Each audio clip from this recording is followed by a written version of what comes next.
Meu nome é Jorge Matar Vilela, eu sou professor do Departamento de Ciências Sociais e do Programa de Pós-Graduação em Antropologia da Universidade Federal de São Carlos.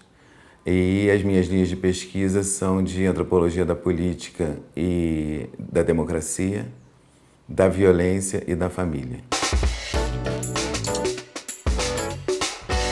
Meu campo de pesquisa é no sertão de Pernambuco. Meu projeto mais recente, que se encerrou agora, é sobre eleições, sobre as quais eu fiz pesquisa de campo durante 15 anos. Um aspecto interessante do que os meus dados revelaram é que no sertão de Pernambuco, isso não é exclusividade nem do sertão, nem do Nordeste e nem do Brasil, política, violência e família são, ao contrário do que, a modernidade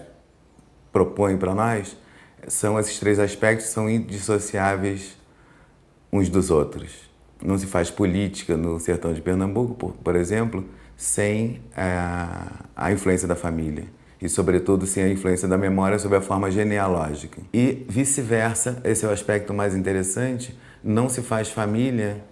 sem a política eleitoral e partidária. Quer dizer, o aspecto mais importante e mais revelador dessa pesquisa é que as coisas não se passam como se a família fosse um dado natural e que influenciasse a política como um dado social ou cultural. Tanto uma como outra, elas se determinam mutuamente. Não se constitui, por exemplo, família sem que, pelo menos num determinado ambiente das pessoas que vivem lá, sem que ela seja formulada ou garantida ou tenha uma espécie de manutenção pela política eleitoral e partidária. Um outro resultado interessante da pesquisa é verificar como é que esse tipo de política eleitoral, que se faz nos pequenos municípios, ela se liga indissociavelmente com a grande política nacional. Porque não se elege deputados e senadores, e no limite governadores e presidentes, sem a produção de votos que é extremamente local e que, por sua vez,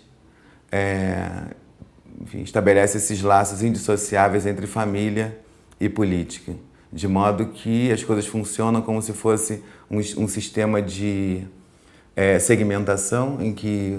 os votos são obtidos a partir de um procedimento muito complexo, junto aos residentes desses municípios, por pessoas com quem eles estabelecem determinados laços, entre eles os familiares, mas não exclusivamente. Assim, geralmente, nós temos o mau hábito de compreender que essas pessoas são ignorantes na política. Na verdade, elas são aquelas que conhecem muito mais profundamente do que nós como é que a democracia funciona de verdade, e não a partir dos ideais democráticos que nós fazemos e que não se realizam em lugar nenhum no final. Esses resultados só se tornaram possíveis em função desse método que se chama de pesquisa de campo intensivo,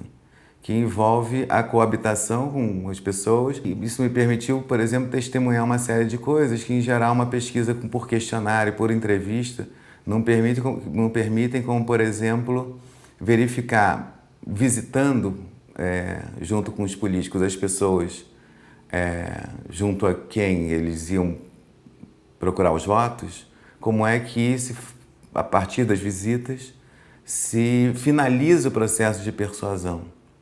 Que, assim, como eu disse, é muito complexo, tem uma série de elementos que envolve, evidentemente, circulação de recursos, que não necessariamente se confunde com compra de votos, porque localmente essas coisas são muito distintas umas das outras, inclusive moralmente. Todas essas possibilidades de reflexão e pesquisa acerca da antropologia da política e da democracia só se tornou possível a partir da iniciativa do professor Moacir Palmeira, que coordenou um núcleo de pesquisa chamado Núcleo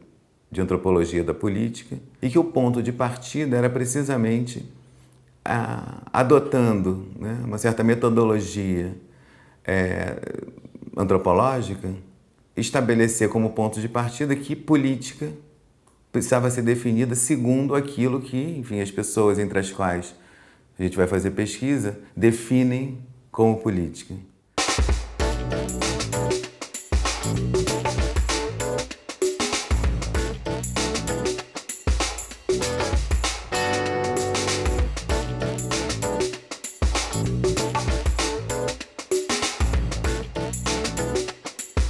Música